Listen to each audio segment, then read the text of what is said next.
메타버스 안에서 아바타가 당하는 폭력이어가지고 사실 초등학생들 그 아바타가 자기의 분신인 거예요. 피해자가 74명인가가 되는 그런 피해가 있었어요. 실제로 신고를 한 피해자는 한 명밖에 없었어요. 꼭 신고해 주셨으면 좋겠습니다. 청소년들은 처벌받지 않아요.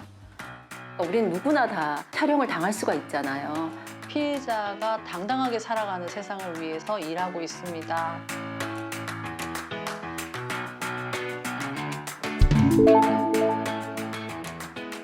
성폭력이란 무엇인가요? 디지털 기기를 이용한 모든 성폭력을 다 디지털 성폭력이라고 할 수 있는데, 그러니까 성폭력은 동의 없이 온라인이나 오프라인에서 성적 자기결정권을 침해하는 행위가 성폭력이라고 할 수 있죠. 그러면 디지털 성범죄의 유형에는 어떤 것이 있나요? 제일 대표적인 게 불법 촬영이요. 여러분들이 자주 가는 공중 화장실이나 아니면 숙박업소, 대중교통 이런 곳에서 이제 동의 없이 촬영하는 그런 불법 촬영이 있고요. 그리고 이제 이 촬영물을 유포하는 행위, 이런 것도 디지털 성폭력의 유형이고, 그리고 유포하겠다고 협박하는 것, 이것도 디지털 성폭력이고요. 그리고 청소년들 사이에서 가장 이제 많이 일어나고 있는 게 온라인상에서 성적 괴롭힘이 있어요. 그 단체 채팅방이나 아니면 메신저를 통해서 어떤 특정 대상에게 뭐 성적 언동을 한다든지 아니면 비하, 모욕하는 그런 행위들 뿐만 아니라 이제 동영상을 올리거나 사진을 게시해가지고 뭐 모욕하는 행위, 비하하는 행위 이런 것들도 전부 다 온라인상에서 괴롭힘, 성적 괴롭힘에 해당되고요. 그리고 요즘에 이제 여러분들도 많이 들어보셨겠지만 온라인에서 이제 글루밍 들어보셨죠? 길들이라는 건데 가해자가 성적 착취를 목적으로 접근하여서 사진이나 동영상이나 이런 것들을 요구해서 지금 행하고 있는 그런 범죄들, 이 모든 것들이 디지털 성폭력 유형들에 해당된다고 할 수 있겠습니다. 언제부터 디지털 성폭력 범죄가 많아진 건가요? 언제부터라고 말하기도 그런 게 굉장히 오래됐어요. 놀림, 장난 이런 것들로 해서 약자나 여성들의 괴롭힘이 굉장히 지속되었잖아요. 근데 이제 이게 조금 더 최근에 많아졌다고 느끼는 건 N번방 이후로 이제 사람들이 이게 사소한 장난이거나 그런 것들이 아니구나라고 인식하기 시작하면서 법도 개정되고 그러면서 신고 건수가 굉장히 최근에 많이 늘어난 것이지 아주 오랫동안, 오래전부터 발생해 왔던 범죄인 것 같습니다. 자주 가장 가져오는 피해 사례가 뭐예요? 비센터에? 굉장히 다양한데요. 아까 얘기한 것처럼 딥페이크도 있고요. 그리고 이제 뭐 채팅방에서 자신의 사진이 올라와 있거나 동영상을 촬영해서 올리거나 어떤 그런 부분도 굉장히 많고, 그다음 오픈 채팅방에서 동영상을 보내는데 보낸 동영상으로 이제 협박을 당하거나 그런 범죄들이 좀 많이 발생하고 있는 것 같습니다. 디지털 성폭력은 주로 어떤 대상에게 많이 발생하나요?를 너무 연령대도 초등학교 유치원생부터 시작해가지고 굉장히 나이가 많으신 분들까지 광범위하게 넓게 나타나고 있는 것 같아요. 올해 남자 피해자들도 굉장히 많았고요. 사실은 불법 촬영이 디지털 성폭력의 하나 유형이잖아요. 그러다 보니까 우리는 누구나 다 촬영을 당할 수가 있잖아요. 그렇기 때문에 피해자들은 굉장히 다양한 연령대에서 나타나고 있습니다. 최근에 이제 스마트폰의 발달로 신종으로 계속 변화하고 있는 유형에는 좀 어떤 게 있을까요? 초등학생들이 사실 메타버스나 뭐 제토 이런 것들 플랫폼 이용하잖아요. 거기 아바타를 대상으로 이제 성희롱하거나 스토킹하거나 또는 뭐 폭력, 강간까지 막 이루어지고 있거든요. 그런 범죄들 사실 초등학생들 대상으로 이제 굉장히 많이 발생하고 있는 것 같아요. 예를 들면은 뭐 이런 얘기하는 공간들에서 실제로 성착취가 이루어지고 있다 이런 얘기를 들어서 제가 사실은 어떤 한 공간에 들어간 적이 있어요. 공간에 들어간 적이 있는데 그 공간은 이제 아이돌을 좋아한다라고 하는 그런 공간이었어요. 제가 들어가니까 그 공간에 넷이 있더라고요. 사람 넷이 있는데 저한테 쪼르름이 오는 거예요. 와서 다짜고짜 저한테 너 몇 살 이러는 거예요. 그래서 순간 너무 당황했는데 거짓말을 하면 감당이 안 되니까요. 옛날에 거짓말을 한번 해보니까 감당이 안 되더라고요. 그래서 나이를 얘기했어요. 그러니까 걔가 나이를 말해, 몸무게 말고 이러는 거예요. 사실대로 약간 어려운 말을 섞어서 이제 얘기를 하니 애들이 다 막 떠나더라고요. 막 뿔뿔이 가는 거예요. 그래서 내가 야 너희들도 나이를 얘기해야지 라고 했더니 그 4명이 11살 1명, 10살 2명, 9살 1명 전부 초등학생이었어요. 너무너무 깜짝 놀랐어요. 그래서 제가 그때 어떻게 생각했냐면 아 내가 만약에 나이를 14살, 16살 정도로 설정을 하고 그냥 편하게 들어가서 그 아이들의 내용에 맞춰서 공감해주면서 조금 얘기하면 소위 말하는 온라인 그루밍을 통해서 얼마든지 내가 원하는 그런 것들을 얻어낼 수 있겠구나라는 생각을 했었고 그런 것에 대한 그 교육이나 그래서 그런 거 굉장히 필요하고 중요할 것 같아요. 아이들이 그 온라인 공간을 이용할 때 꼭 알아야 될 것들을 가르치고 하는 것들이 필요할 것 같습니다. 초등학생 피해가 늘어나고 있는 거예요? 메타버스 안에서 아바타가 당하는 폭력이어가지고 아유 뭐 별거 아니지라고 생각하지만 사실 초등학생들 그 아바타가 자기의 분신인 거예요.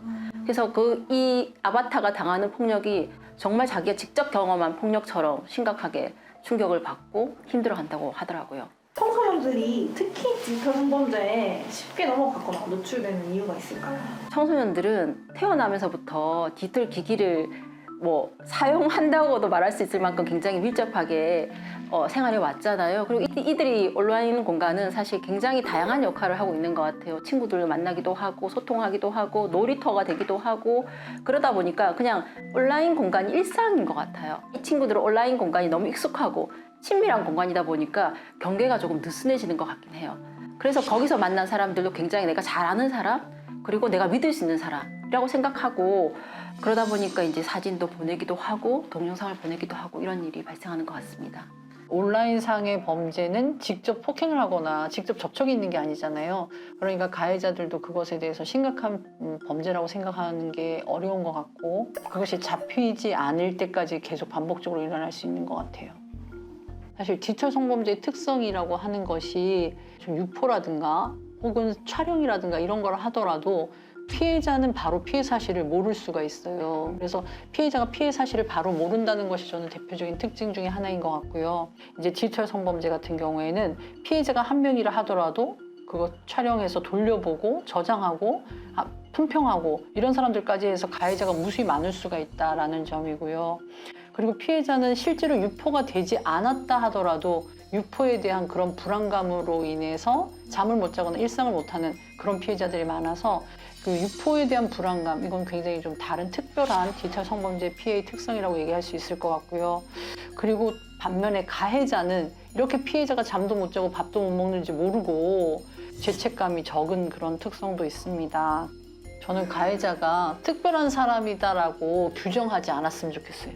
누구나 다 가해자가 될 수 있다는 생각이 들고 호기심에 클릭 한 번 해서 영상을 보거나 다운받아서 보면 가해자가 될 수 있는 거잖아요. 네, 디지털 성폭력 범죄자들이 초범이라고 할 수는 없을 것 같아요. 굉장히 오랫동안 많이 해왔더라고요. 그러니까 처음에 친구들도 뭐 올렸을 때 재밌다고 반응하고 그러다 보면 지속적으로 계속 하게 되고 가해자가 청소년일 경우 뭐 학교 반 친구들 사진 찍고 그리고 뭐 외모 품평하고 그런 피해부터 시작해가지고 인스타나 이런 사진과 이제 다른 몸 합성시켜서 딥페이크 해서 게시하거나 사진이나 딥페이크한 영상을 사진을 올려놓고 그러니까 자기가 그 사람이냐 사칭해서 프로필을 만들어요. 전화번호도 다 공개하고 이렇게 해서 피해자가 지속적으로 피해를 당하는 경우도 있습니다. 사실은 이게 불법 촬영물임에도 불구하고 몰카라는 이름으로 그러니까 뭔가 이거 약간 장난처럼 취급이 되잖아요. 그리고 저는 음란물이라고 하는 것 또한 사실은 누군가의 그런 성적 피해 착취물일 수 있는데 음란물이라는 이름으로 혹은 야동이라는 이름으로 이렇게 사소하게 취급되는 문화는 좀 바뀌어야 된다라는 생각이 들고요. 네. 인터넷 공간에서 뭔가를 클릭할 때 선정적인 제목이 달려야 사람들이 클릭하게 되잖아요. 자극적인 제목으로 그렇게 올라오는 그런 기사들에 대해서는 문제의식을 가지고 우리 사회에서 그런 문화가 없어져야만이 그런 공간에서의 그런 영상물들도 보지 않게 되고 보는 사람들이 줄어들게 되면 사실은 올리는 사람들도 줄어들게 되는 거잖아요. 네, 그런 부분은 같이 노력해야 될 부분인 것 같습니다. 그냥 우리가 클릭 한번 하는 것으로 우리도 가해자가 될 수 있는 거예요. 그래서 사실 제일 중요한 건 우리가 보지 않는 것. 네, 그런 것이 너무 중요한 것 같습니다.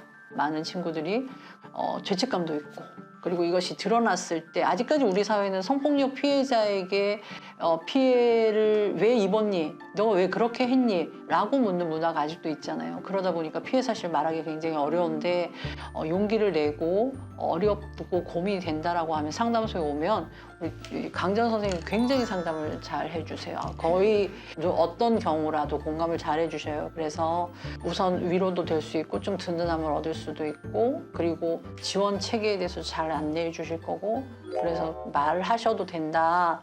피해자는 잘못이 없어요. 신고하거나 그러더라도 이렇게 가명으로 다 할 수 있거든요. 삭제 지원도 마찬가지로. 그래서 본인의 신분이나 이런 것들 철저하게 비밀이 보장돼요. 그러니까 너무 걱정하지 마시고 적극적으로 도움을 요청했으면 좋겠습니다. 청소년이 디지털 성폭력 피해 당했을 때 어떻게 행동하면 좋은지 딱 원포인트 레슨 딱 해주신다면 그 채팅방을 절대 나가시면 안 됩니다. 너무 놀래가지고 나가거나 아니면 사진을 막 올리면 삭제를 다 해버리거든요. 그런데 어쨌든 증거가 굉장히 중요하기 때문에 채팅방을 절대 나가지 말고 그 대신 대화는 계속 하지 마세요. 왜냐하면 이들은 이제 피해자가 두려워한다고 생각하면 더 협박을 강하게 하거든요. 그래서 대화는 멈추되 채팅방을 나가지 말고 사진이나 동영상이 있으면 꼭 원본 간직하고 있고요. 그리고 빨리 저희 기관으로 연락 주시면 좋겠습니다. 경찰서에 먼저 갈 수도 있는데 사실 아까도 얘기 나왔지만 혼자 가는 거 너무 두렵고 무섭잖아요. 그렇다고 부모님한테 말씀드리기엔 너무 또 혼날까 봐 무섭고 그럼 저희한테 오시면 저희는 이제 신고부터 수사할 때 조사받을 때 저희가 같이 아까 신뢰관계인 동석도 하고요. 그리고 재판이 진행되면 저희가 재판 모니터링도 다 해드리거든요. 그리고 이제 만약에 가해자를 잡을 수 없을 때 그러면 경찰에서 수사를 더 이상 진행할 수가 없잖아요. 그러면 그래도 피해자의 상처나 피해는 남아있는 거잖아요. 그럼 저희가 이제 상담을 통해서 또 심리치료, 의료적인 것들이 필요하면 저희가 또 의료비 지원도 할 수 있고요. 그리고 신고는 안 하고 싶지만 삭제를 하고 싶을 수도 있잖아요. 네, 그럴 때도 저희가 삭제 지원도 같이 하고 있기 때문에 네, 오시면 좋을 것 같습니다. 삭제하고 싶을 때도 부모님 동의가 필요해요? 아니요. 삭제는 동의가 꼭 필요하진 않습니다. 디지털 성범죄 피해자가 되지 않기 위한 수칙 막 이렇게 해가지고 신상 정보를 노출하지 않는다라든가 모르는 사람을 만나지 않는가 당연히 필요한 것이긴 한데요. 그것만으로 예방 활동을 하게 된다면 내가 조심하지 않았기 때문에 생긴 일이야 라고 해서 위축되고 자책하고 말하지 않게 되잖아요. 그래서 결국은 또 피해가 또 발생하고 그럴 수 있잖아요. 그래서 피해자가 되지 않도록 하는 그런 수칙과 더불어서 우리 사회의 문화를 바꾸고 법을 만들고 법대로 제대로 처벌하고 하는 그런 것들이 우리 사회 전반의 노력이 필요하다라는 생각이 듭니다. 예방을 위해서는. 예. 태화강 앞에 있는 큰 전광판 이런 데에 데이트 폭력은 사회적 범죄입니다. 그런 것들을 계속 홍보하고 있잖아요. 그래서 디지털 성폭력도 그렇게 전광판 같은 곳에 시민들을 위한 인식 개선을 위한 그런 홍보를 좀 하시면 좋을 것 같다는 생각이 들고 그 다음에는 학교 학생들에게 다양한 예방 교육이 필요한데 그 예방 교육은 피해 학생들이 조심해야 돼 이래야 피해를 안 입어가 아니라 우리가 어떻게 사람을 대하고 그 사람 입장에서 생각할 것인가 하는 이런 인권 교육, 성인지 감수성 교육을 포함해서 디지털 예방 교육이 다양한 방식으로 이루어지는 것도 필요하다고 생각합니다. 어쨌든 굉장히 두려워하고 힘들어하잖아요. 야, 너 잘못이 좀 있지 않아? 뭐 이런 말도 쉽게 할 수 있어요. 너가 왜 그런 거 하지 말지 그랬어? 라고 얘기하면 사실 더 큰 피해를, 이렇게 상처를 입거든요. 그래서 그 친구가 이제 신고할 수 있게 아니면 상담소에 적극적 도움을 요청할 수 있게 좀 힘을 주면 좋겠다는 생각이 듭니다. 사실 모든 범죄는 예방이 중요하잖아요. 그런데 저는 디지털 성범죄야말로 예방이 중요한 것이 피해를 입고 나면 그 일상을 회복하는, 그러니까 피해를 다시 일상으로 돌리는 것은 너무 많이 힘들어요. 그래서 저는 예방이 답이라고 생각하고요. 그 예방하는 것 내용들이 대부분은 피해자의 탓하는 것이 아니라 가해자와 우리 사이가 바뀌어야 된다는 얘기를 하고 있잖아요. 그래서 그런 것들을 보면서도 피해자들이 일상을 회복하는 데 도움이 될 거라고 생각합니다. 252-8247 또는 디지털 성폭력도 피해자의 잘못이 아닙니다. 피해자가 당당하게 살아가는 세상을 위해서 일하고 있습니다. 너무 염려하고 걱정하지 말고 걱정을 함께 나눌 수 있도록 저희 상담소에 전화해 주세요. 저도 침묵은 우리를 지켜주지 못해요. 네, 그래서 용기를 내서 꼭 적극적으로 도움을 요청했으면 좋겠습니다.